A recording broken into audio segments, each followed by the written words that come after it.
చేనేత కార్మికులకు కూటమి ప్రభుత్వం అండగా ఉంటుందని ఏపీ ముఖ్యమంత్రి చంద్రబాబు అన్నారు. ప్రభుత్వ శాఖలు విభాగాల్లో చేనేత వస్త్రాలను ప్రోత్సహిస్తామని అన్నారు.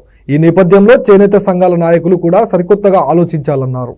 జాతీయ చేనేత దినోత్సవం సందర్భంగా విజయవాడలోని మెరిస్టిల్లా కళాశాలలో నిర్వహించిన కార్యక్రమంలో ఏపీ సీఎం చంద్రబాబు పాల్గొన్నారు. వివిధ ప్రాంతాల నుంచి వచ్చిన తమ ఉత్పత్తులతో నేతన్నలు స్టాల్ ఏర్పాటు చేశారు. దీంతో స్టాళ్లలో ఉత్పత్తులు పరిశీలించి చేనేత కార్మికులతో మాట్లాడిన చంద్రబాబు సతీమణి భువనేశ్వరి కోసం వెంకటగిరి చీర, ఉప్పాడ, జాందాని చీరలు కొనుగోలు చేశారు.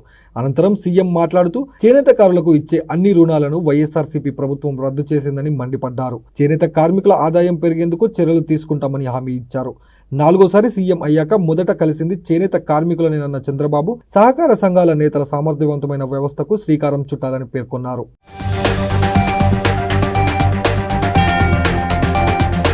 చేనేత పరిశ్రమను కాపాడటం మన బాధ్యతని, ప్రజలంతా నెలకు ఒక్కరోజైనా చేనేత వస్త్రాలు ధరించాలని పిలుపునిచ్చారు. చేనేత మరమగ్గాల కార్మికులకు సౌర విద్యుత్ ప్యానెళ్ల ద్వారా ఉచిత విద్యుత్ అందిస్తామని చంద్రబాబు తెలిపారు. పీఎం సూర్యాగర్ ద్వారా ఇంటి వద్దకే సోలార్ విద్యుత్ ఉత్పత్తిని చేయవచ్చునని, వీరు ఉత్పత్తి చేసిన కరెంటును ప్రభుత్వం కొనుగోలు చేస్తుందని అన్నారు. పర్యావరణ పరిరక్షణ దృష్ట్యా చేనేతలతో సహజ రంగులను ప్రోత్సహిస్తామన్నారు.